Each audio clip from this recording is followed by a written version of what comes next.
Përshëndetje zonja dhe zotëri, jemi drejt për drejt në studio në Info Magazinës këtu në Klan Kosova. Unë jam Kushtrim Sadiku dhe bashkë me ju gjatë minutat në vazhdim. Le të kalojmë me zhvillimet kryesore që shënon ditën. Presidenti ati vete Jahjaga e ka dërguar sot në gjykatën kushtetuese marrëveshjen për formimin e asociacionit komunave me shumicë serbe. Ana tjetër kryeparlamentari Kadri Veseli doli në mbështetje lista serbe po e kundërshton këtë veprim. Opozita nuk do të merr pjesë në seancën për ratifikimin e marrëveshjes së stabilizimit asociimit në kuvendin e Kosovës. Nga ana tjetër, qeveria e Kosovës e ka miratuar projekt ligjin për MSA-n pak momente më parë bashkë me buxhetin dhe pagesat për veteranët.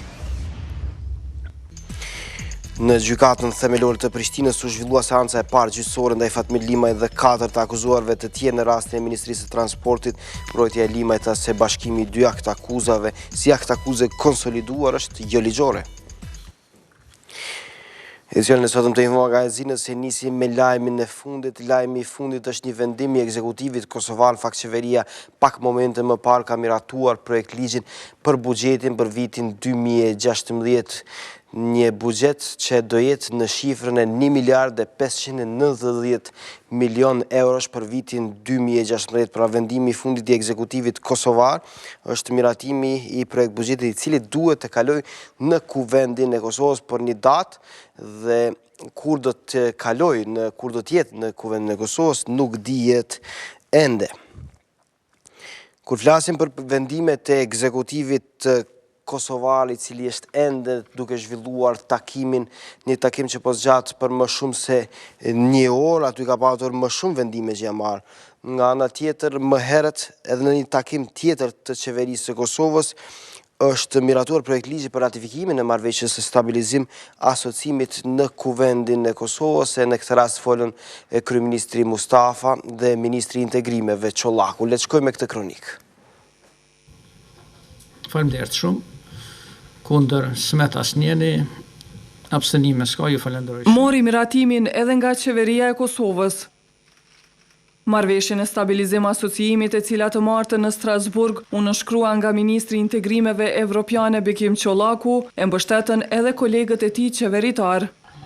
Ata të premtën votuan projekt ligjin për ratifikimin e marrëveshjes, e cila po shihet si nisje e vendit drejt BE-s. Në kuadër të MSA-s, BE-ja ka marrë obligim të realizon perspektivën evropiane të Kosovës, duke integruar Kosovën në Bashkimin Evropian në harmoni me kriteret e Kopenhagës të vitit 1993. Çollaku përmendi disa nga fushat ku Kosova do të përfitojë nga MSA. Liberalizimi i tregut ndërmjet Kosovës dhe Bashkimit Evropian do të ndikon drejt për drejt në rritjen e konkurrueshmërisë së ekonomisë tonë, që do të ofron shërbimet më kualitative, produktet më të mira dhe çmimet më të lira për qytetarët tanë. Projekt ligji miratuar nga qeveria tashmë pret aprovimin e deputetëve të kuvendit të Kosovës të hënën e më pas të nisë edhe zbatimi i tij. Konsiderojmë si marrëveshje tepër të rëndësishme. Ne konsiderojmë se kjo marrëveshje është shprehje vullnetit të gjithë qytetarëve të Republikës Kosovës, pa dallim feje, etnie, sepse është interes që gjithë përfitojnë nga integrimet tona evropiane. MSA, sipas Mustafës, i hap dyert Kosovës për një treg me 500 milion banor.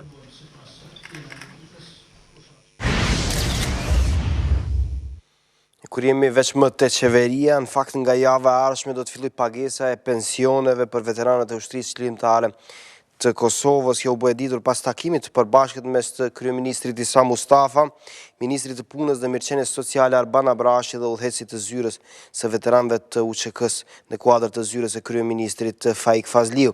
Zyra e kryeministrit ka njoftuar se në thesarin e shtetit tashmë janë dërguar listat e para të veteranëve që kanë kompletuar dokumentacionin e nevojshëm dhe kanë kaluar procesin e verifikimit, ndërkaq që njoftohet se po punohet me intensitet të shtuar për përfundimin e procedurave për pjesën e mbetur të veteranëve, të cilët pas kompletimit dhe verifikimit të dokumentacionit do të futen në listën e pagesës së pensioneve. Do të kthehemi edhe një herë zhvillimit të marrëveshjes së stabilizim asociimit dhe ratifikimit në kuvendin e Kosovës. Në fakt janë 3 liderët opozitar, Visar Imeri, Ramush Haradinaj dhe Fatmir Limaj, cilët sot kanë zhvilluar një takim të përbashkët ku ka marrë vendim që të mos shkojnë në seancën e të hënës ku pritet të ratifikohet marrëveshja e stabilizim asociimit. Këtë për Klan Kosova ka konfirmuar zëdhënësi i lëvizjes vetëvendosje Frashër Krasniqi, duke shtuar se ky vendim erdhi për shkak të vërejtjeve të shumta që kanë për këtë marrëveshje. Sipas tij, hënën drejtuesit e grupeve parlamentare opozitare do të mbajnë një konferencë për media ku do të bëjnë të ditur qëndrimin e plot lidhur me këtë veprim të tre subjekteve politike opozitare, karshi marrëveshjes së stabilizim asociimit dhe në fakt ratifikimit të kësaj ujdie në Kuvendin e Kosovës.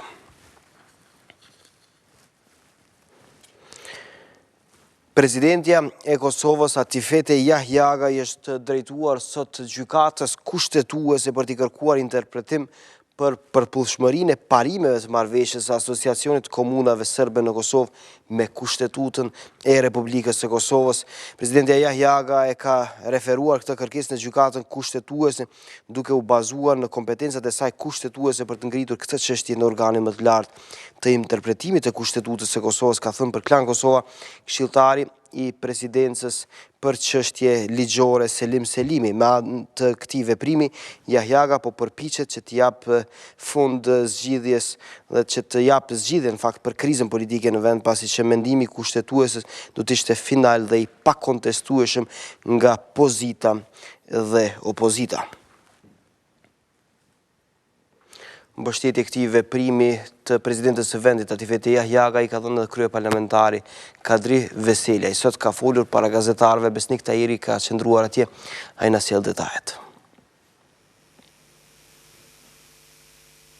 Kryetari i Kuvendit Kadri Veselja shfaqi të premten përkrajën e tij për dërgimin e marrëveshjes për asociacionin e komunave me shumicë serbe në gjykatën kushtetuese.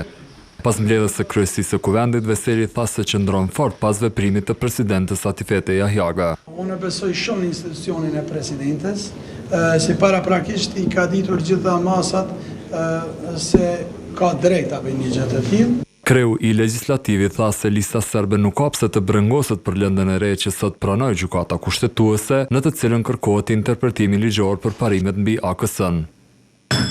Shpresoj se lista serbe e cila është duke japur kontribut në institucionet tona e merr kupton këtë iniciativë. Kjo është çështje e kushtetutës sonë, cilën ne gjithë i bindem edhe respektojmë.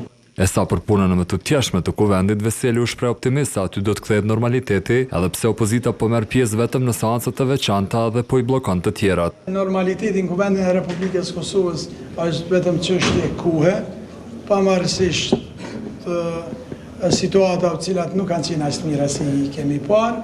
Ndryshe kryesia në këtë mbledhje me pjesëmarrje të nënkryetarës së Kuvendit nga vetëvendosja Ida Dërguti, vendosi që më 6 nëntor të ketë seancë të veçantë ku do të mbajë fjalim Komisioneri Evropian për zgjerim dhe fshinësi të mirë, Johannes Hahn.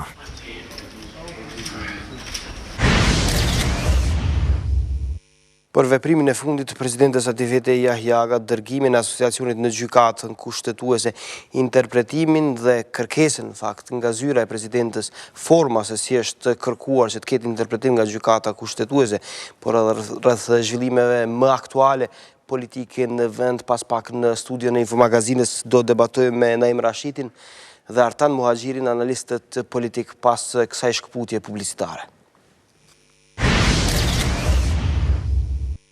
Jemi drejt për drejt në studion e Infomagazinës, shumë zhvillime kur flasim për skenën politike. I fundit është patjetër më me rëndësi kur i referohem vendimit fundit të presidentës së Kosovës Atifete Jahjaga për të dërguar në gjykatë kushtetuese dhe për të kërkuar interpretim për kushtetutshmërisë të asociacionit komunave me shumicë serbe. Në fakt në interpretimin e presidencës kërkohet një masë e përkohshme që është pezullimi i zbatimit, pra më konkret në terren të asociacionit të komunave me shumicë serbe, deri në dhënien e një interpretimi përfundimtar të këtij institucioni, pra më të lartë juridik të gjykatës kushtetuese. Për këtë vendim të presidentës Atifete Jahjaga do flasim sot në studion e Infomagazinës dhe jo vetëm për këtë, flasim edhe për zhvillime tjera politike fakt edhe për dialogun ndërmjet pozitës dhe opozitës dhe për vendimin e fundit të subjekteve politike opozitare që të mos merret pjesë fare as në seancën ku do të ratifikohet marrëveshja e stabilizim asociimit. Në studion e Info Magazinës jam me zotin Naim Rashiti, nga krajmi djathtë analist politik. Zoti Rashiti, mirë se erdhët në studio. Faleminderit. Artan Muhaxhiri, nga krajmi majt analist politik, po ashtu zoti Muhaxhiri, kënaqësi ju kemi në studio.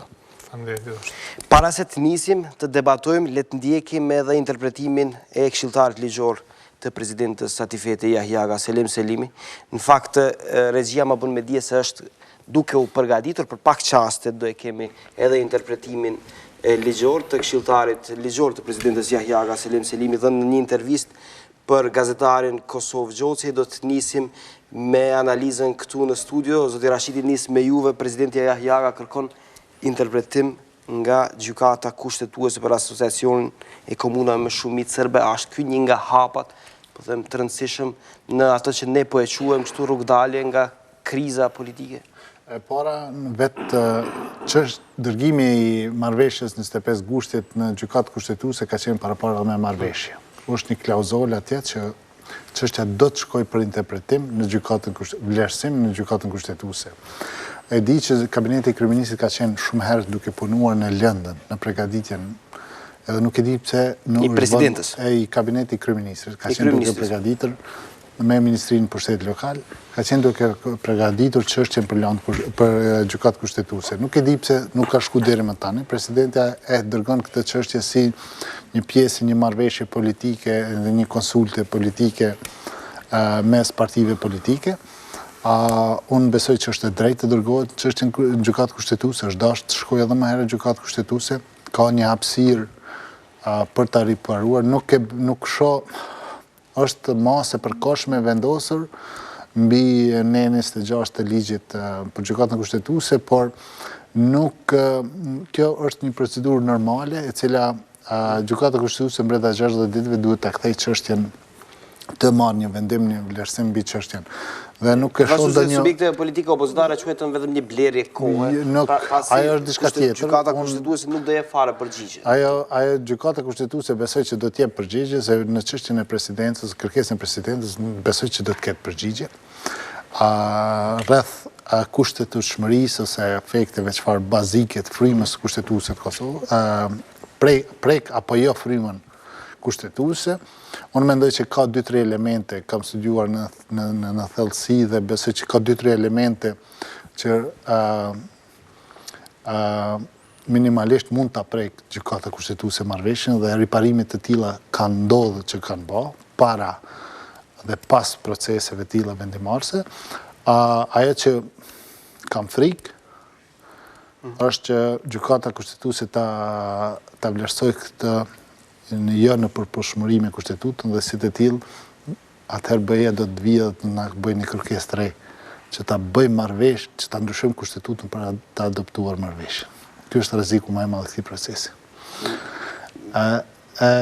Po, do thotë kjo duket goxha shumë interesante. Kjo është gjykata kushtetuese për atë është për ta vlerësuar frymën e kushtetutshmërisë, jo për ta vlerësuar thelbin e marrëveshjes, sepse thelbi i marrëveshjes vjen nga marrëveshja e kaluar, e cila është ratifikuar në Kuvend të Kosovës, te fryma kushtetutshmërisë së kësaj marrëveshje ka pak hapësirë për ta prekur, por jo fundamentin e saj. Le ta komentojmë pastaj më në detaje, pasi ta dëgjojmë edhe shpjegimin e këshilltarit ligjor, por është një tentativë për dalur. Po, absolutisht. Ky është segmenti vetëm juridik, segmenti më i lartë juridik i cili zgjidh çështjet kontekstet legale dhe çështjet politike. Dhe në fund, për çfarë do të vlerësimi që do të jetë në fund, palët duhet i binden me në plotni, sepse ky është instrumenti vetëm. Opozita nuk ka drejt më të sillet se jo ishte i anjanshëm apo jo. Ky është presidenti, është autoriteti më i lartë edhe gjykata kushtetuese, po i kërkon një interpretim të kësaj dhe këtu mbyllet çështja. Ajo që nuk duhet të ketë të krijon konsekuenca të reja, po duhet që ky të shkojë në frymën e zgjedhjes politike dhe duhet që të hap rrugën për implementimin e marrëveshjes, për cilën duhet të flasim pak më vonë se çka duhet ndodhë me implementimin e marrëveshjes, sepse nuk kemi as afër implementimit të marrëveshjes për asociacionin. Gjykata opozita është ngutë shumë, po qeveria nuk për spjegon tërë procesin cili ka me qenë, se nuk kemi asa ofër. Nuk do të flitet si vjetë për marrëveshje. Tashmë janë komplikuar shumë punët, kur e dim që pak qaste më herët është miratuar edhe projekt buxheti për vitin 2016, edhe ai do duhet të kalojë në kuvendin e Kosovës dhe ka shumë implikime. Po le të mbesim zoti Muhaxhiri tek veprimi i presidentes së Kosovës aty vete Jahjaga për dërguar në gjykatë kushtetuese. Një gjë e tillë ndodhi sot. Çfarë prisni nga ky proces? Po e quaj kështu, zoti Rashiti e pat një gjë shumë interesante kur tha se në rast se gjykata kushtetuese do e shpallë jo që nuk është në përputhje me kushtetutën asociacioni, atëherë BE do kërkonte ndryshimin e kushtetutës.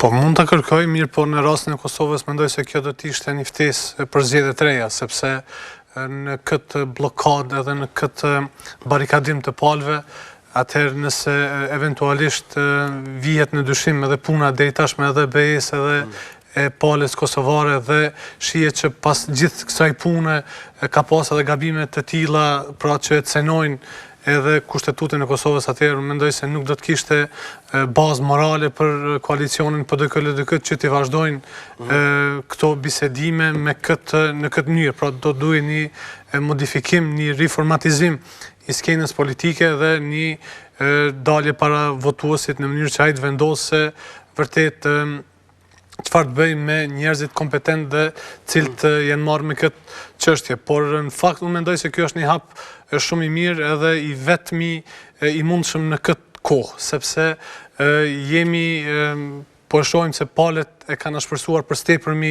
gjuhën, ka fjali, ka fjalë, ka qëndrime shumë ekstreme nga të dyja palët, pra derisa opozita akuzon për tradhti, pozita thotë se çdo gjë është në rregull, pra edhe nuk kemi asnjë shenjë të lëvizjes nga këto vijat kuqe. Edhe natyrisht roli i presidentes është që në këto kriza të imponohet të del mbi dy palët dhe të tentoj ta krijojë një hapësirë për dialog. Pra mendoj se kjo është një synim për ta krijuar sadokudo një hapësirë apo është një përpjekje për ta krijuar disa kontura edhe spoku publike. Pra nëse ato në realitet nuk do të kenë efekt, atëherë spoku publikisht duhet që të bëhet presion edhe pozitës edhe opozitës që të fillojnë ta mendojnë edhe ndonjë opcion tjetër përveç këtyre qëndrimeve që i kanë agresive ndaj njëra tjetrës. Në fakt mendoj se ky është hapi i parë para një intervenimi më të ashpër ndërkombëtar, sepse nëse presidenti ja dështon atëherë natyrisht se do të vjen ndonjë përfaqësues qoftë i Washingtonit, qoftë i Brukselit dhe do të ndryshojë edhe çësia atyre karshi edhe ndaj pozitës edhe ndaj opozitës, sepse një gjendje e tillë është e padurueshme, një gjendje e tillë është e pakuptueshme, e pashpjegueshme dhe është e padrejtë ndaj qytetarëve të Kosovës. Pra nuk është reale të pritet zoti Muhaxhiri, është reale të pritet që do jepet fund krizës politike me një përgjigje të gjykatës kushtetuese. Çfarë do të qoftë? Jo, unë mendoj se nëse përgjigja do të jetë se këto marrëveshje janë në kundërshtim me kushtetutën, atëherë me siguri se opozita do të kërkojë fuqishëm zgjedhje të reja, sepse do të jetë një adut më shumë pra që të kërkojë një gjë të tillë. Por nëse gjykata kushtetuese thotë se këto marrëveshje janë në përputhje, atëherë natyrisht do të kemi një mos pranim nga ana e opozitës të këtij vendimi, sepse ne e pam edhe mbrëm në zonën e debatit ku përfaqësuesja vendosi tha që nuk do ta pranojnë me asnjë kusht, pra ekziston një çështje politizuar ndaj gjykatës kushtetuese, prandaj edhe për fat keq në vend se të kemi një ballafaqim të argumenteve profesionale, tash kemi një politizim edhe të çështjes ndaj gjykatës kushtetuese, por edhe ndaj gjithë procesit. Pra është një çështje zhgënjyese e cila në fakt i bën dëm shtyllave të shtetit Kosovës, siç është institucioni i presidentit, siç është gjykata kushtetuese, sepse në fakt mendoj se përtej të gjitha animoziteteve politike ekzistojnë disa pika ku edhe ato palë politike që janë të pakënaqura me një proces duhet ta pranojnë një arbitër. Pra në këtë rast arbitri duhet të jetë gjykata kushtetuese. Po, kur jemi tek gjykata kushtetuese dhe kur jemi tek kërkesa e presidentes së Kosovës Atifete Jahjaga. Presidentja Jahjaga kërkon mas të përkohshme pezullimin e implementimit të asociacionit të komunave me shumicë serbe pra të zbatimit të kësaj ujëdie të arritur në Bruxelles. Tashmë është gati intervista e realizuar pak momente më parë në zyrën e presidentës Jahjaga, një intervistë e realizuar nga gazetari Kosovë Gjoci me këshilltarin ligjor të presidentës Jahjaga Selim Selimi. Le ta ndjekim për të rikthyer në studio.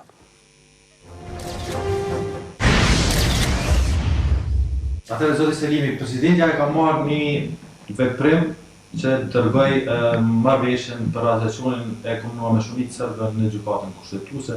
A mund na thoni cila ka qenë baza e këtij veprimi, domethënë mbi çfarë arsye është dërguar kjo marrëveshje në gjykatën kushtetuese? Presidentja ka marrë vendim që të kërkojë nga gjykata kushtetuese që të bëjë interpretimin e parimeve të asociacionit me përputhshmërinë e tyre me Kushtetutën e Republikës Kosovës, respektivisht të shikohet parimet aja në përputhshmëri me frymën e Kushtetutës, me nenin 3.1 që është neni që ka të bëjë me shumë etnicitetin në Kosovë, me kapitullin 2, kapitulli i cili ka të bëjë me drejtat e njerëzit, edhe kapitullin 3, kapitulli i cili ka të bëjë me të drejtat e komuniteteve në Kosovë. Cilat kanë qenë, po them, pikat e marrëveshjes, parimet, apo do të rishikohet, do të shqyrtohet, po them, komplet marrëveshja, apo ka pas, po them, pikat caktuara të marrëveshjes, cilat kanë qenë me kontestuese dhe kanë bërë që dyshohet se mund të ketë mos përputhshmëri me Kushtetutën e Republikës Kosovës.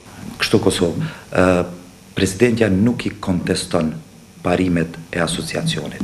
Ju e thatë marrëveshjen për asociacionin. Marrëveshja e prillit është e ratifikuar, do të thotë ajo është tashmë e zbatueshme. Këto janë parimet të cilat janë nënshkruar më 25 gusht në Bruxelles. Presidentja nuk e konteston elementet e parimit. Presidentja kërkon një interpretim, do të thotë ka ngrit një çështje për të shikuar përputhshmërinë. Presidentja sipas nenit 83 dhe nenit 84 është kreu i shtetit, e përfaqëson unitetin e popullit dhe gjithashtu duhet të garantojë funksionimin kushtetues të institucioneve.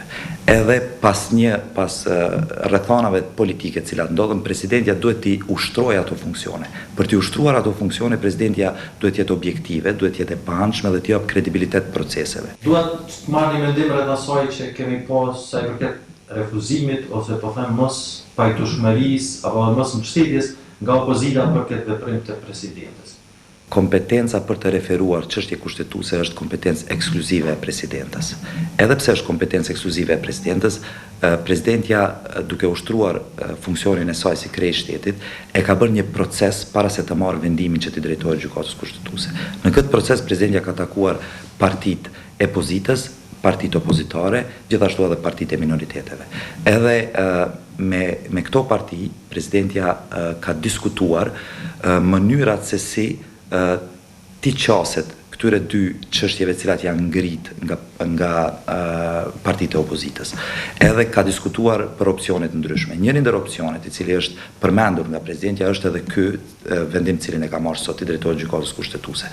Tash, kjo kompetencë është ekskluzive. Presidentja ka gjykuar se duke ushtruar këtë kompetencë të saj, do t'i ndihmoj kësaj blokade fizike e cila ka ndodhur në Kuvendin e Kosovës. Edhe tash janë ngrit disa çështje këtu, a është pale autorizuar edhe a ka racione materia apo a ka bazë për të ngritur kjo çështje në gjykatën kushtetuese. Presidentja është pale autorizuar në bazë kushtetutës sepse ka kompetencë me ngritë çështje kushtetuese. Tash disa kanë përmendur që për shkak se është marrëveshje ndërkombëtare nuk mund të ngritet në gjykatë kushtetuese. Marrëveshja e prillit është marrëveshje ndërkombëtare. Parimet janë një zotim për të implementuar atë marrëveshje ndërkombëtare, pra një akt juridik që prodhon një efekt juridik. Por nuk i plotësojnë kushtet e qenit marrëveshje ndërkombëtare, për shkak se po të ishte marrëveshje ndërkombëtare, gjykata kushtetuese do thoshte se s'ka jurisdiksion që të shtjellojë marrëveshje ndërkombëtare. Megjithatë kemi pasur edhe një refuzim nga pala e serbe, në këtë rast po them lista sërbska që është pjesë e kuvendit edhe e qeverisë. A jeni taku me ta edhe cili po them ka qenë ai arsutimi që do duhet t'ua jepni ju edhe pakicave, në këtë rast partive serbe? Po, presidentja ka takuar listën serbe, gjithashtu ka takuar edhe partitë tjera minoritare dhe presidentja e ka përmendur që do të ketë një qasje aktive në involvimin e saj në këtë krizë e cila është shkaktuar ky bllokim fizik. Edhe tash më herët kompetenca është ekskluzive e presidentës, sepse përfaqëson unitetin e popullit. Presidentja nuk I paragjykon këto parime. Presidentja gjithashtu ka vendosur të kërkoj masë të përkohshme, që do të thotë që gjykata duhet ta konsideroj kërkesën e presidentës për masë të përkohshme me urgjencë. Masa e përkohshme kërkohet për të pezulluar efekti juridik I ndonjë akti. Pale autorizuar ka të drejtë në bazë të ligjit që të kërkojë një masë të tillë. Presidentja ka vendosur që të bëjë këtë kërkesë për masë të përkohshme në mënyrë që të pezullohet zbatueshmëria e parimeve apo efekti I saj juridik në formimin e asociacionit deri në marrjen e vendimit final të gjykatës kushtetuese. Pra, nëse gjykata kushtetuese, pra është në diskrecion të gjykatës kushtetuese të vendos a është e bazuar ajo kërkesë me masë të përkohshme apo jo, nëse ata vendosin që është e bazuar kërkesa për masë të përkohshme, pezullohet për deri në marrjen e vendimit final. Presidentja ka bazuar kërkesën e saj për masë të përkohshme në interesin publik, sepse ka gjykuar që është në interesin publik që kjo marrëveshje të pezullohet. Do thotë faktikisht këto parime, ky zotim të pezullohet.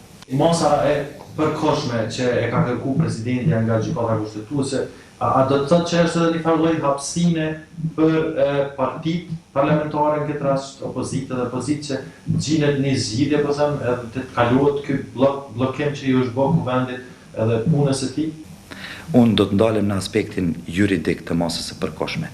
Zakonisht masa e përkohshme kërkohet për të ndalur apo për të pezulluar efektin juridik të një marrëveshje. Tash, kjo çështje juridike shkon në funksion të dhënies së hapësirës për një debat më të mirëfillt institucional politik. Kështu që arsyeja mbi të cilën e ka kërkuar presidentja ka qenë interesi publik. Interes publik është gjithashtu që të pezullohet një efekt juridik për të dhënë hapësirë për një debat më të mirëfillt edhe për një qasje më institucionale në debatin I cili do t'i ofrohet palëve në këtë rast cilat nuk kanë qenë të kënaqura. Do çfarë efekti mund të ketë një veprim I tillë?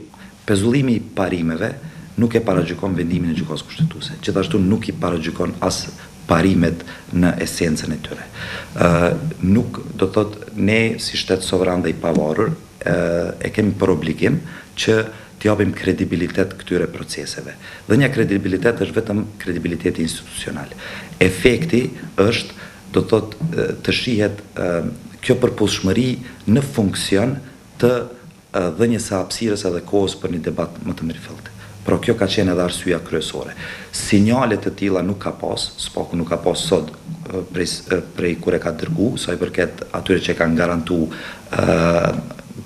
garantu parimet e tjera, bile edhe është përkrahur në disa raste keni pa në për kështu kumtesat ndryshme, edhe ka qenë vendimi I presidentës e ka të drejtë kompetencë ekskluzive që ta bëj këtë gjë, edhe e ka bërë për të krijuar një klimë më pozitive institucionale për t'ju qasur këtij problemi. Presidentja kërkon masë të përkohshme pezullimin e ujdis marrëveshjen për asociacionin e komunave me shumicë serbe deri në interpretimin përfundimtar. Kjo do të thotë se deri në interpretimin përfundimtar, qoftë ai edhe 2 muaj, 60 ditësh, marrëveshja për asociacionin nuk vlen. Shiko, marrëveshja për asociacionin nuk ka qenë duke hyrë në fuqi as implementuar fare edhe ashtu. Sepse pas marrëveshjes për asociacionin, është dashur të filloj puna e grupit punues për statutin e asociacionit. E dyta, kjo është planifikuar të shkojë krahas shpërbërjes gjitha institucione paralele serbe. Një detaj të vogël. Disa kryetarë të komunave në Kosovë serbe, me shumicë serbe, janë kryetarë komuna në sistemin e Kosovës dhe janë kryetarë të këshillave komunal, këshillat organeve të përkohshme në sistemin e Serbisë të emëruar. Dhe këtu Kosova as ligjërisht guxon me emëru asociacionin, me leju njerëzit asociacionin, sepse ata ligjërisht është e paqartë se cilin e autoritet e bartin në asociacion. Po le të flasim konkretisht. Jo, e kam fjalën për kufizimi është që asociacioni edhe në rastin më të mirë është proces I vitit tashmë, pjesës 2 të vitit tashmë. Tani, kjo çështje ka një stat të ri, ka në aspekt një stat ku trajtohet ligjërisht në organin më të lartë shtetit. Kjo ka dy konsekuenca. E para, nëse kjo marrëveshje është në përputhje me kushtetutën, opozita duhet të ulë kokën, të pajtohet me te, e gjithë opozita dhe gjithë presioni duhet bëhet e qartë që kjo çështje përfundoj. E dyta, nëse me nënshkrimin e vetë, qeveria, kryeministri Mustafa, në këtë marrëveshje kanë shkel kushtetutën, bje me automatizëm qeveria. Me automatizëm bje qeveria. Si çdo rastet që kemi pas më hershme me president, në momentin që kushtetuta deklaron se një veprim i tillë, sepse aty kemi nënshkrim, nuk kemi veç zotim, kemi nënshkrim, a ka është jo kushtetuese, atëherë bie qeveria dhe flasim për çështje tjera, procese tjera, të cilat tani, se si unë jam i bindur që nuk do të po them, po gjykata kushtetuese mund të vlerësoj atë frymën kushtetuese në raport me disa aspektet marrëveshjes, jo tërë marrëveshjen, atëherë tani ajo çështja mbet më e komplikuar atëherë, se sa është ato sa elemente të marrëveshjes duan korrektim në proces. Dhe unë besoj që ne me kësi procese, jo vetëm këtë rast, po edhe në proces integrimi e procese tjera do të ballafaqohemi. Jo me tërë marrëveshjen, do të ballafaqohemi me elementet marrëveshjeve cilat duan korrektim. Kjo ka ndodhur në Serbi me marrëveshjet e fundit që është bë dhe ka ndodhur në shumë vende tjera. Nëse eventualisht kjo marrëveshje ka shkel kushtetutën, qeveria bie, ne më flasim për një stad tjetër të procesit dialogut me Serbinë. Atëherë ndryshon e gjithë infrastruktura, gjithë... Raporti me ndërkombëtarët? Edhe raporti me ndërkombëtarët, kjo është vlerësim kushtetues, edhe atëherë edhe BE-ja, edhe gjithë do të adaptohemi këtij realiteti, por një stad tjetër i dialogu zhvillohet. Atëherë do të flasim me Serbinë për një paketë. Nuk mund më të flasim. Kjo që se kemi kalu në prej dialogut teknik politik, u dështë me kalu se dialogut teknik nuk implementoj pa dialog politik. Por nëse kjo dialog politik shkon në kundërshtim me frimat kushtetuese, atëherë duhet flasim për një marrëveshje paket. Pezullimi, lutem. Vetëm të ndërlidhna, pikërisht këtu është edhe mundësia e opozitës që të ndërhyjë dhe të faktorizohet, sepse shumë pozitive do të ishte edhe për shoqërinë kosovare edhe për këtë marrëveshje, sikur tash opozita të bëj konstruktive dhe ta pranonte një rol korrektues në përpilimin e draftit, në evidentimin e shkeljeve eventuale kështu me radhë, sepse është plotësisht e qartë se anulimi nuk mund bëhet. Pra anulimi nuk mund bëhet sepse në fakt do të riniste një cikël 3 edhe është absolutisht anulimi i marrëveshjes. Anulimi i marrëveshjes, po. Edhe për asociacionin? Po. Po çfarë nëse gjykata kushtetuese thotë është kundërkushtetuese? Po, atëherë do të kemi, po, mirë po, atëherë në fakt do të kemi me një qeveri tjetër. Pra, e kom fjalën me këtë qeveri, nuk do të ketë, nuk mund të thuhet se mirë po nëse anulohet, pra nëse shpallet kundër kushtetuese, atëherë do shkojmë në një cikël 3 të zgjedhjeve dhe ai do të jetë një nivel tjetër. Por në fakt me këtë qeveri, pra nuk mund të ndodhë një gjë e tillë, mirë po një anulim dhe do të nuk mund ndodhë që të ketë anulim dhe që qeveria të qëndroj. Po jo, a pajtoheni se fati i qeverisë është i lidhur ngushtë me vendimin e gjykatës kushtetuese? Po, shumë është i lidhur. Është sepse qeveria ka investu shumë, edhe publikisht, edhe politikisht ka investu shumë në këtë marrëveshje. Por a është një detyrim juridik apo moral? Në fakt, në kuptimi i dorëheqjes. Janë të dyja, sepse kjo qeveri nuk do të ketë më moral që ta udhëheq që të udhëheq me shtetin e Kosovës nëse deri tash ka tentu që ti imponoj disa dy marrëveshje cilat janë kundër kushtetutës. Pra në fakt, realisht, nëse eventualisht del që qeveria ka insistuar në këtë, atëherë kjo qeveri ose nuk e njeh kushtetutën, ose e njeh, por ka dëshiruar që të bëjë diçka antikushtetuese. Pra ky është problemi. Por në fakt, çështja është te pranimi i opozitës. Pra sa do ta pranojë, sepse unë personalisht nuk besoj se mund të ketë shkelje të mëdha të kushtetutës, apo edhe të vogla, apo edhe cenim të frymës në këto marrëveshje, në mënyrën që ajo të shpallet e pavlefshme, pra që shpallet jo valide. Por fakt, nëse gjykata kushtetuese thotë se këto marrëveshje janë në përputhje me kushtetutën, atëherë për fat keq opozita nuk do ta pranoj këtë, sepse kanë thënë disa herë dhe prapë se prapë pothuajse nuk do të ketë ndonjë efekt afat shkurt në përmirësimin e kësaj krize politike. Pra, mirë, le të flasim pak edhe për opozitën, për arsye se kemi shumë zhvillime. Pak qaste më parë në mbledhjen e fundit që nuk ka përfunduar, kam përshtypje ende të qeverisë së Kosovës, është miratuar projekt buxheti për vitin e ardhshëm, 1 miliard e 590 milion euro do të jetë buxheti për vitin 2016. Ky buxhet do duhet kaloj në kuvendin e Kosovës. Ndërkohë nga ana tjetër kemi edhe çështjen e marrëveshjes së stabilizimit asociimit ose ratifikimit të projekt ligjit në kuvendin e Kosovës. Më herët u tha se opozita do votoj, do merr pjesë në seancë, ndërkohë që vendimi i fundit është për të mos marrë pjesë as për mësahan. Zoti Rashiti, çfarë do të thotë kjo?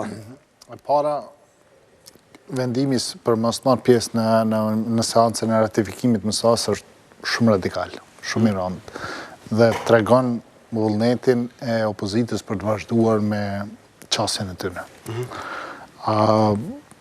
Është pak i frikshëm, nëse mund ta them kështu, sepse çfarë po doan opozita? Po doan integrime evropiane? Çfarë po doan? Nuk edhe integrimi mëse opozita ka dhënë sinjale, ndoshta disa prej tyre pa vetdije, ka dhënë sinjale para faktorit ndërkombëtar, para BE-s, po edhe votuesve se nuk është shumë interesuar për integrimin evropian. Po kjo në kontekstin e zhvillimit. Kjo zoti Rashiti? Po, sepse kishte edhe deklarimi se do të marrin pjesë. Sa nuk është dhënë sqarimi do duket se do jepet hënën në një konferencë përbashkët të tre liderëve. Ndoshta do të ndryshojnë mendim, s'paku disa, ose disa s'po mund të marrin pjesë për shkak agjendës së përbashkët opozitare. Disa nuk po mundën të ndahen këtë. Unë mendoj që çtu është telashja. Po kjo në funksion, nëse shikojmë në funksion të agjendës opozitare dhe zhvillimet kontekstit kësaj kohe, tregon që opozita mbetet shumë e qartë në qasjen e tyre ndaj bllokimit të parlamentit, punës parlamentit, institucioneve. E kam një reagim nga zoti Bajram Gece në këto momente, më thotë qeveria mund bie nëse shkel kushtetutën, jo nëse paraprakisht pyet a shkel kushtetutën një marrëveshje e cila nuk është implementuar. Reagimi ndaj është nënshkruar, nuk ka më moral që të qëndrojë. Prandaj unë ideja ishte detyrim moral ose juridik një gjë tjetër. Shiko, marrëveshja në momentin e nënshkrimit marrëveshja është efektive. Kur të flasim për pas implementimit është çështje. Reagimet nuk kanë dalur dhe Aleksandar Vučić thotë është porosi negative për që serbët e Kosovës, në fakt ky deklarim, po ne nuk ka nevojë më shqetësu, ky është një rend megjithatë një rend një shtet ndërtim e sipër dhe duhet të respektoj institucion. Le të mbesim tek Mësaja, po. Te Mësaja, opozita si po vepron ka bërë qartë se do të vazhdoj bllokimin, duke përfshirë edhe buxhetin dhe këto. Nëse më kujtohet, nëse mbaj mend mirë, ky është buxheti i tretë i cili do të kaloj prej 2008-s me sfida të rënda. 2-3 vite kemi pas kalimin. Si do kaloj kur nuk do lejoj opozita? Buxheteve emergjente. Ata qeveria po habitem se si po qëndron kështu, si kur s'po ndodh asgjë, nuk ka ende masat vendosë se çka, ose një agent publike, ose dialogu, ose një vendimarrje tjetër, nuk e di si do t'ja bëjnë. Uroj që mos të përfundoj në salla tjera. Uroj që... Në qajtore, ose në bife? Mos të përfundoj në salla tjera, duhet gjetë një zgjidhje me opozitën për të vazhduar agjendën, sepse nuk mund të mbahet mandati kështu, nuk mund të vazhdojnë kështu. Edhe nuk mund të anashkalojnë të dorëhiqet qeveria nëse është situata kështu? Jo, nuk ka nevojë të dorëhiqet, duhet të dialogohet, duhet të mirën, duhet të krijohen tema, agenda me cilën qeveri ulen me opozitën. Qoftë për buxhetin, qoftë për çdo, komisionet parlamentare, marrëveshje politike duhet të ketë fillimisht. Temat hapura, qoftë edhe kjo çështje që ka shkuar në gjykatë kushtetuese, tulen ta analizojnë procesin e riparimit, edhe nëse vendimi është pozitiv, për krahas ligjor i gjykatës kushtetuese që mos të sepse në fund përgjegjësia do të bie mbi qeverinë. Sinjali për Mësahan. Sinjali opozitës. Unë mendoj se është gabimi më i madh strategjik që ka bërë kjo opozitë, sepse rruga drejt Europës është frym, pra është e pandalshme, edhe gjitha sinjale, gjitha indikacionet janë për atë rrugë. Pra nëse ju nuk e pranoni MSA-n, do thot ose tentoni që ta minimizoni rolin e saj, atëherë kjo tregon një mungesë të njohurisë edhe rreth këtij procesi, edhe një mungesë të ballafaqimit me realitetin. Pra, asnjë marrëveshje nuk është 100% pozitive për njërin palë dhe tjetër negative për palën tjetër. Pra, unë i lexova disa reagime të përfaqësuesve të opozitës, por vetëvendosja ishte e qartë se nuk do të marrë pjesë, mirë po zoti Nitaj nga AAK-ja nuk e kishte thënë të njëjtën gjë. Pra, mund të jetë ajo që nuk ka Jo, lajmi i fundit është se do ketë konferencë përbashkët të hënën. Konferencë përbashkët dhe në këtë konferencë përbashkët do shpaloset arsyetimi pse nuk do merret pjesë, por nuk do pengohet, nuk do merret pjesë. Por kjo, unë jam shumë i bindur se kjo do të jetë një njoll në karrierat të tyre politike, sepse ta zëmë çfarë do të thënë nëse vitin e ardhshëm liberalizohen vizat. Pra në fakt tash nëse MSA-ja është një prej hapave të cilat duhet të ndërmerren në rrugën tonë drejt Evropës, atëherë çfarë kuptimi do të ketë, ose që ti imponon kushte BE-s, pra asnjë vend, unë nuk besoj se edhe në vendet e Ballkanit, cilat e kanë ratifikuar MSA-n, gjithë kanë qenë të lumtur. Pra është e pamundur, neve na kujtohet edhe Kroacia, çfarë imponime ka pas shumë të ashpra, çfarë kërkesa për ndryshimin e ligjeve të veta para se të futen BE, por kjo është një çmim i cili duhet paguhet. Por a vështirësohet edhe më shumë situata kur tashmë në listë është futur edhe buxheti. Kjo vështirësohet, mirë po bëhet më vështirë për opozitën, sepse për fat keq opozita po krijon shumë armiq dhe kauza e saj po zbehet duke u shpërbë edhe në element tjerë. Pra tash janë edhe kundër MSA-s, edhe në fakt po shihet një lloj. Nuk janë kundër MSA-s, nuk do marrin pjesë në seancë për arsye të vërejtjes, por nuk ka thënë që janë kundër. Po në fakt kjo është. Ju mendoni se do merret kundër? Kjo po, unë mendoj se do të jetë kundër, por në fakt do të ishte një gest fantastik, sikur opozita të merrte pjesë dhe të votonte pro, sepse do të tregonte se din ta bëj dallimin mes gjërave të rëndësishme për qytetarët dhe agjendave partikulare politike që i kanë ata. Pra, agjendat partijake duhet të dallohen nga interesat e qytetarëve. Ka 2-3 javë që opozita flet dhe thot në mënyrë eksplicite, vetëvendosja në veçanti, thot që nëse tërhiqet në shkrimi, nëse pengohet MSA-ja, ne me njerë kthehemi në kuvent dhe vazhdojmë punën. Pengohet MSA-ja? Nëse ndalohet, jo, më falë, marrëveshja asociacion. Po, asociacion. Ne kthehemi në kuvent. Qartë. Edhe kthehemi në kuvent dhe vazhdojmë punën. Edhe privatisht më kanë thonë, edhe zyrtarisht e kanë thonë, edhe e kanë shpjeguar shumë qartë. Dhe tash, nëse këta e marrin këtë hap, dhe nuk shkojnë për ta ratifikuar MSA-n, po tregon që betejë aty në kundër qeverisë vazhdon, prapë në kozë, është çështje e tyre opozitare, është luftë opozitare, politike, s'ka problem. Po nuk, pra, nëse kështu, atëherë nuk e kanë çështjen vetëm me asociacionin. Kjo është pra ajo. Për çështje e një betejë politike për të do thonë pe humbin ata. Që është legjitime, tërësisht legjitime, por ata pe humbin atë pikën, pe humbin peshën e asaj betejë e cilën e kanë bë, edhe po e shpalosin në farforme agjendën pak më gjerë se sa. Nuk do e jap fjalën, do ta jap fjalën për diçka tjetër zoti Muhaxhiri, me njerë pasi ta ndjekim edhe deklarimin përsëri për ata që nuk e keni parë një ditë më herët të deputetit të Lidhjes Demokratike të Kosovës. Arben Gazhi kur flet për mundësinë e prillit që të ketë një rokad tek pozita e kryeministrit dhe presidentit, pra tek zoti Thaçi dhe zoti Mustafa në këtë situatë. Le ta ndjekim deklarimin për të rikthyer për të marrë edhe opinionit përfundimtare. A bëhet zëvendës kryeministri president, a bëhet Hashim Thaçi president i Kosovës, zoti Gashi? Nuk e di a don Hashim Thaçi të bëhet president. Jeni në dyshim?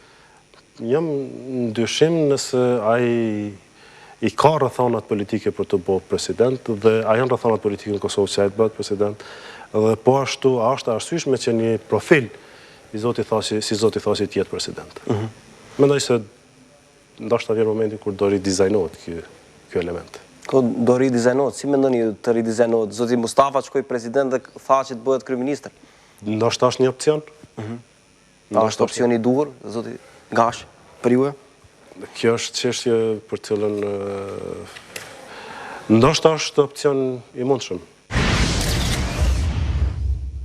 Opcioni i mundshëm, thotë... Ndoshta është opcion i mundshëm. Është deputeti i Lidhjes Demokratike të Kosovës, a është opcion real, zoti Muhaxhiri?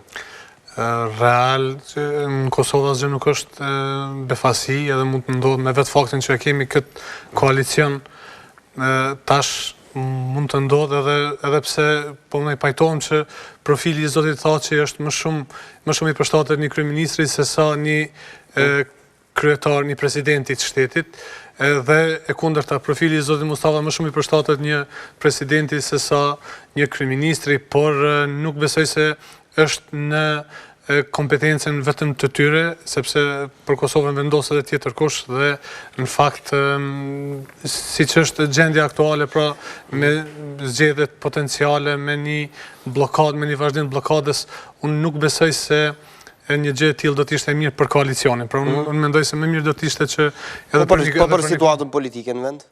A do zgjidhet ndonjë gjë? Po jo, sepse unë mendoj se për opozita shumë e kënaqur me Thaçin zavens kryeministër apo president se sa kryeministër. Zoti Rashiti? Ka kohë gjatë që kemi dëgjuar këtë opcion të përfolur në kuluare të ngushta, jo shumë gjana, po do të kjo qenë ka diçka reale? është diçka kështu. Nuk e besoj që është diskutuar mes partnerëve, me sa kam kuptuar në këtë rrallë. Ka qenë konsultime më ngushta, sidomos ajo që nga njëherë rrallë me gjatë e bëhen vendime ad hoc kështu, ka konsultime paraprake ose hedhet në diskursin publik gjanat. Unë një gjatë nuk e kam qartë. Me vite prej kësaj prej kur kemi këtë kushtetutë, është thënë që kryeministri nuk mund të ndrohet në gjysmë mandat, gjatë mandatit. Nëse bie ndrohet kryeministri, bie qeveria. Kështu unë ligjërisht nga ekspertët ligjorë, kushtetuese e kam sfiguar. Nuk jam ekspert i asaj fushë, nuk e di. Disa fundit e kam dëgju, disa tjerë e kam dëgju se është e mundur. Edhe këte nuk e përmarë. Ajo që dua të ndërlidh është që... Do të ngesa e kam shumë aktiv, thot, me ngulm, thot, zoti Mustafa do t'jetë kryeministër, zoti Thaçi do të bëhet presidenti i Kosovës. Edhe ajo që unë verzioni zyrtar është kë, edhe unë mbetëm besnik të besoj verzioni zyrtar. Kësaj që është kë. Ajo që dihet qartë që zoti Mustafa nuk i ka gjithë votat e LDK-s, deputetet e LDK-s për zotin Thaçi president. Çështja e votave kam qenë diskutabile për ta përmbyllur procesin. Të papriturat besoj vinë vetëm në rast të mosigurimit votave.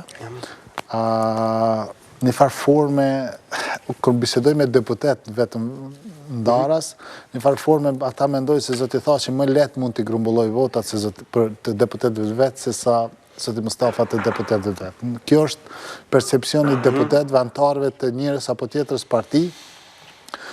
Nuk këm pa qasje ndryshim të kabinetit kryeministrit që shembull që pondron diçka varësisht për kësaj situate, po të marr parasysh krizën ku jemi tani, në veçanti nëse diçka papritur ndodh me verdiktin e gjykatës kushtetuese dhe hapat e mëtejshëm të ardhshëm, nuk është e lehtë të mbyllet ky proces. Dhe do të thotë në një farë forme jemi në një proces të zgjedhjeve, të emërimit të votave, si të bëhet parlamenti funksional për të kryer gjithë këto procedura deri në pranverë. Për atë i habitem se si dy partitë në qeveri nuk marrin masa serioze për ta stabilizuar parlamentin, për të negociuar me opozitën. Delegu me opozitën, gjithë zgjidhje të funksionojë.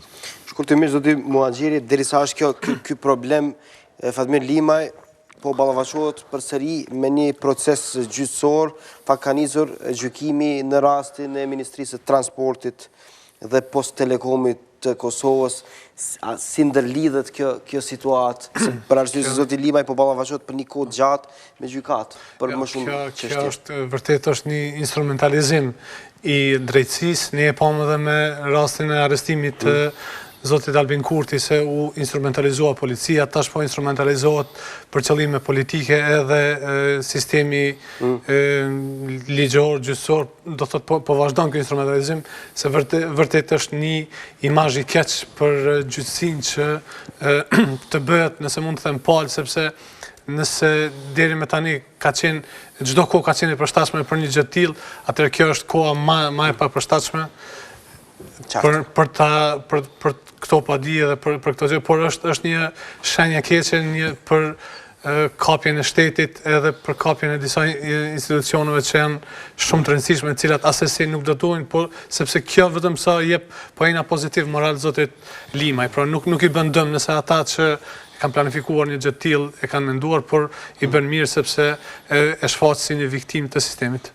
Pyetjen e bëra për ta ndërlidhur edhe me kronikën që e ka përgatitur gazetarja Blerta Ahmeti, po ju falenderoj që ishit pjesë e Infomagazinit dhe që jeni kontribues përhershëm këtu për analiza politike, zoti Rashiti, zoti. Edhe nëse ndodh ky ndryshim mes thashit edhe Isa Mustafës, merita do t'i merr ti se pyetja, propozimi erdhi nga ana. Jo, pyetja në fakt u ndërlidh me përgjigjen e zotit Gashi. Le të shkojmë me kronikën për zotin Limaj, si dukej ai sot, çfarë ngjau atje, detajet e ndjekim nga materiali në vazhdim. Erdhi në gjykatën themelore të Prishtinës si akuzuar për korrupsion. Të premten u zhvillua seanca gjyqësore kundër ish-ministrit të transportit dhe post telekomunikacionit Fatmir Limaj dhe 4 personave të tjerë, Endris Shalës, Nejat Krasniqit, Florim Zukës dhe Shpëtim Talakut. Në seancën që u cilësua si konferenciale, siç tha kryetarja e trupit gjykues Marje Tuma, ishte parapa përveç shkëmbimit të materialeve edhe caktimi i datave të seancave të radhës. Megjithatë, këtu mori vëmendje një çështje tjetër. Emërimi i lëndës si aktakuz e konsoliduar, në të cilën janë bërë bashkë 2 aktakuza paraprake, MTPT1 dhe 2, nga ana e mbrojtjes po cilësohet si e paligjshme. Dhe më thonë ligji përcakton 3 shprehje: aktakuzë zgjeruar dhe aktakuzë ndryshuar. Nuk një shprehje aktakuzë konsoliduar dhe asnjë shprehje tjetër. Dhe përdorimi i shprehjes e konsoliduar dhe çdo shprehje tjetër eventuale bën aktakuzën pavlerëshme në aspektin ligjor. Aktakuza 28 shtatorit të këtij viti për avokatin Endris Shalës si aktakuzë e re është e pavlerë. Sipas meje, kjo është aktakuzë tërësisht e re, pasi që është aktakuzë e re. Është ngrit në kundërshtim me afatet kohore që janë parapar me nenin 159, prandaj duhet të vullet si e pafaqshme. E Baram Tmava, avokat i Nejat Krasniqit, po thotë se krejt këtë punë që e ka bërë prokurori i prokurorisë speciale është jashtë mandatit të tij. Gjykata ka drejtë, ka 2 akuza me numra ndryshme penal. Pas gjithë ankesave që u bën në seancë, pala mbrojtëse nuk e kishte të qartë se me kë do të përballej, pasi që palë të dëmtuar në këtë rast prokuroria speciale kishte vënë Ministrinë e Drejtësisë, e që këtu u përfaqësua nga Nexhmije Karaci. Pala e dëmtuar është Ministria e Drejtësisë, e përfaqësuar nga ju lutem emrin. Në këtë rast, pala mbrojtëse kërkoi që ky proces të pezullohet, pasi që ka shumë gabime të cilat bien ndesh me ligjin. Kjo për t'i dhënë afat rregullimit të këtyre gabimeve nga prokurori ndërkombëtar Carl Hadway. Por kjo kërkesë u refuzua nga kryetaria e trupit gjykues, duke thënë se këto gabime mund të rregullohen gjatë procesit. E krejt këtë punë, Fatmir Limaj pas përfundimit të seancës tha se është lojë politike me të, pasi, siç tha, sistemi të drejtësisë ju deshën 5 vite e 8 muaj për të ardhur tek kjo ditë. Me urdhër politik, prokuroria i ka hap hetimet, me urdhën politik ka bën ndjekje dhe ta shokuar në gjykatë me vërtetu faktet. Ne do ta vërtetojmë që kanë qenë me urdhën politik. Ne me urdhër politik për të hapë hetime dhe prokuroria ka abuzuar me ligjin duke i zbatuar urdhët politik. Një lloj luftë shtrikësh ka qenë. Mos harroni. Tash po fillon procesi Kafkës. Këtu s'ka proces gjyqësor, ka proces Kafkës. Seanca të rregullta të këtij procesi për krim të organizuar, përveçsim gjatë detyrës zyrtare, lidhje e kontratës së dëmshme, keqpërdorimi i detyrës zyrtare, marrje rishveti, keqpërdorimi i autoriteteve në ekonomi, do të fillojë më 18 nëntor.